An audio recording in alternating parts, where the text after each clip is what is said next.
It was a restless night, filled with the weight of unease.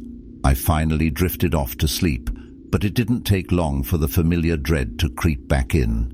I felt a heavy weight settle onto my chest, and when I opened my eyes, a dark figure loomed over me, a woman with wild hair and wide, frantic eyes.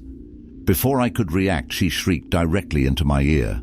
The sound was deafening, echoing through my mind, and I lay there paralyzed, unable to escape. As her screams filled the room, I felt the air grow thick, suffocating me. I struggled against the weight on my chest, but my body wouldn't respond. The figure leaned closer, her eyes burning with a desperate intensity. Just as I thought I might drown in her terror, I jolted upright, gasping for breath. The room was silent, but the echo of her scream lingered in my mind. I glanced at the clock. Only a few minutes had passed. I tried to calm myself, but before I could catch my breath, the pressure returned. This time she was even closer, her face contorted in anguish as she leaned over me. Her shriek morphed into a wail, full of sorrow and despair. The sound clawed at my insides, and I felt tears streaming down my cheeks as I fought against the immobilizing fear. Just when I thought I could break free, the weight vanished, and I awoke again, heart racing. I blinked in the darkness, telling myself it was just a nightmare.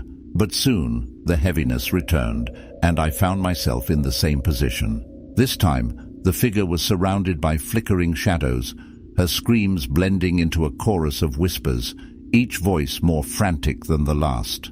It felt like they were all calling out to me, begging for release. I tried to scream, to push her away, but no sound emerged. Again the weight lifted, and I sat up, shaking. I was drenched in sweat, but the relief was fleeting.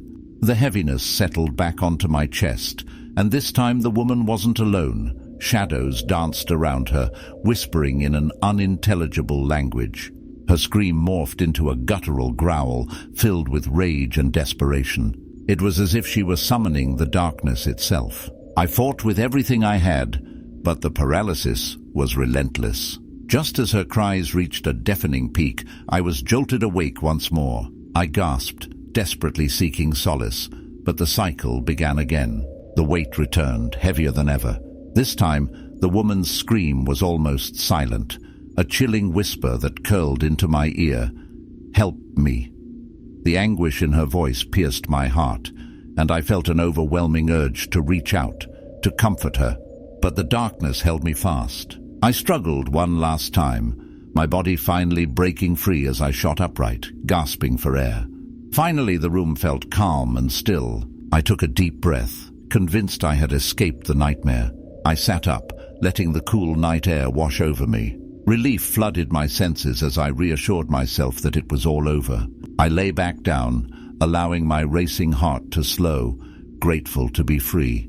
But as I closed my eyes, a sense of foreboding crept back in.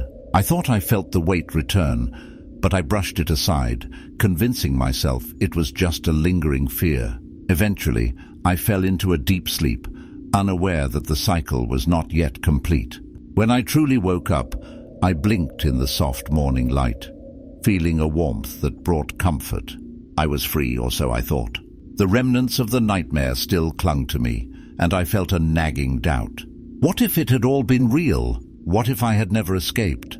Panic set in as I glanced at the clock, and a chill ran down my spine. The time hadn't changed. My heart raced again as I realized I had only awakened from one dream into another. The weight of despair crashed over me. What if I was permanently trapped in this cycle, forever haunted by her screams? I sat up slowly, my breath coming in shaky gasps.